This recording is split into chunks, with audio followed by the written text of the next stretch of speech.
On active ses abdos en rentrant le ventre, on engage le périnée et on repousse les épaules vers l'arrière pour se tenir droit. Pour l'écartement des pieds, c'est à peu près largeur des épaules ou légèrement plus, pointe de pied dirigée vers l'extérieur et on vient descendre les fessiers vers l'arrière.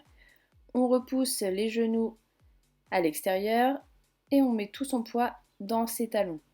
Si vous avez un fémur long, donc des cuisses assez longues, vous allez avoir tendance à pencher le buste vers l'avant. À éviter, le bassin qui s'enroule en fin de mouvement. Pour éviter ça, on réduit son amplitude, comme ceci. On fait très attention aux genoux qui rentrent. On doit éviter ça pour protéger ses articulations. On repousse à la descente ses genoux vers l'extérieur. Et juste pour rappel, on évite le dos rond, le bas du dos rond, le haut du dos rond. On veut un dos droit et pour cela, on serre les abdos et on regarde loin devant soi.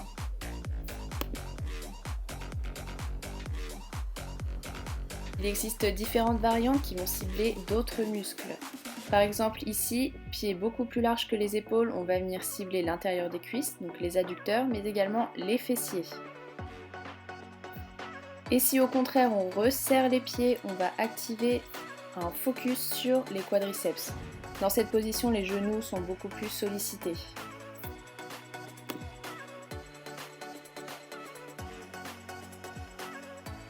Quelques variantes avec matériel. Ici, on va venir surélever les talons, ça va me permettre d'avoir une meilleure amplitude, surtout si on est un petit peu bloqué au niveau de la mobilité des chevilles.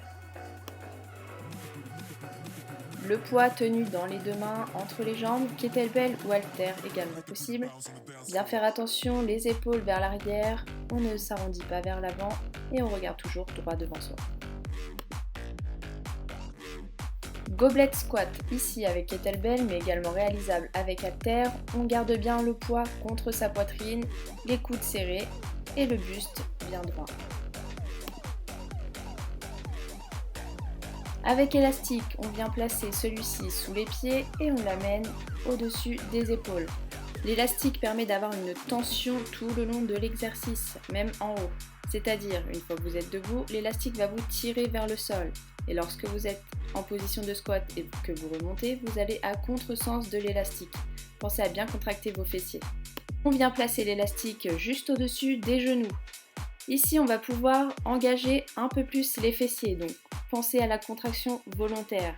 On réfléchit à nos fessiers, on veut les contracter et on le fait sur la remontée. L'élastique en plus va vous aider si vous avez du mal à pousser vos genoux vers l'extérieur. Le back squat. Ici, on vient placer la barre sur la partie charnue des épaules, au niveau des trapèzes. Ici, ça peut poser problème si vous avez un manque de mobilité au niveau des épaules, puisque les épaules sont tirées vers l'arrière, les coudes dirigés vers le bas et vers l'arrière également. Tout comme le back squat, le front squat peut vous permettre de charger plus lourd. Ici, on vient placer la barre devant soi au niveau des clavicules. Les coudes doivent rester bien levés. Ils ne doivent pas toucher vos genoux. Et voilà pour cette vidéo consacrée au squat, j'espère que ça vous aura été utile. N'hésitez pas à laisser des questions en commentaire, à vous abonner à la chaîne et à laisser un petit like si ça vous a plu. Et on se retrouve mercredi pour une prochaine séance en temps réel.